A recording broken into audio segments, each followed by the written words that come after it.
a callus there in front of you, and it don't matter. That takes away your communication if you cannot read. You cannot communicate with other people. You cannot read. You cannot talk. You cannot learn new words. Hey, what's that word? You know what I mean? And then, you make somebody think that you're dumb. Also, like I said, the vocational, we need the homes.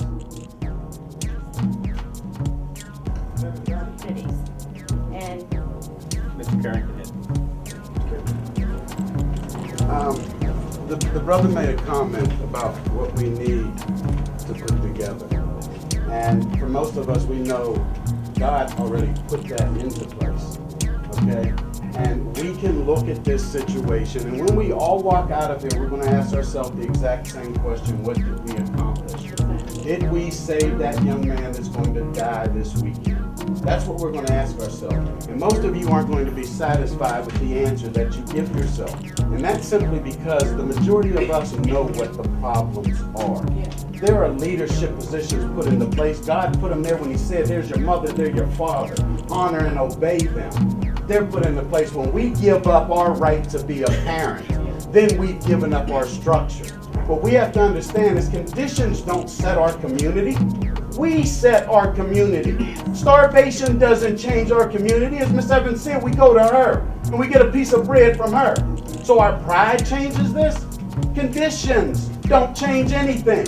I don't want to hear, I'm a black man. I don't want to hear there ain't no jobs.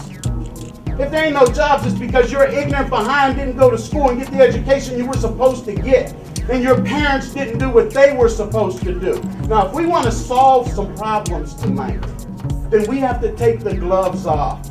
And we have to quit talking about the basics that everyone is aware of. And we have to come to solution. The number one problem in our communities is our family structure. That's us. The people standing in the back of the room are the administrators. They are there as educators to do one thing: educate your child. I work in the Pittsburgh public school systems and I work in the communities. When I have your child tell me, F you, I don't need to listen to you, do you imagine what that white 45, 60-year-old teacher wants to say to that child? She don't want to say nothing. She'd rather let your child muddle through, uneducated, but save her life. Now, if you want to do something, save your child's life. And I don't mean to preach to the choir, because those that are sitting here are those that know what needs to be done.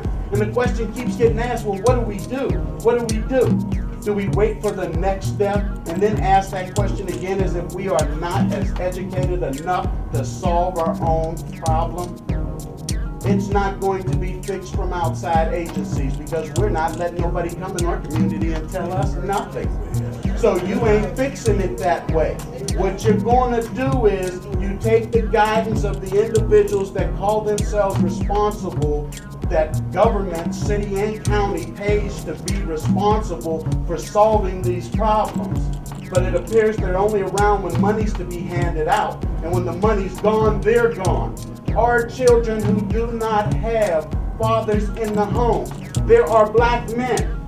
We're standing here ready to aid your child, ready to guide them, ready to tutor them. But when you as a parent have suffered defeat before you ever got off the ground, we can't fix it, because when we come to your child, you're going to cuss us out. Who do you think you are to tell me how to raise my child? When his black behind is dead in a month, then what are you going to say to me? Let's save the next one. And let's save them. We got groups popping up all over this city, posters popping all over this city for the next dead one. We're not saving them, we're just promoting them. There goes the next dead one. If we want to fix it, we've got to fix it. The school is there to educate. You can't put the responsibility on their shoulder to keep your child safe. If your child goes to school and is smart mouth with everybody, what do you want me to do?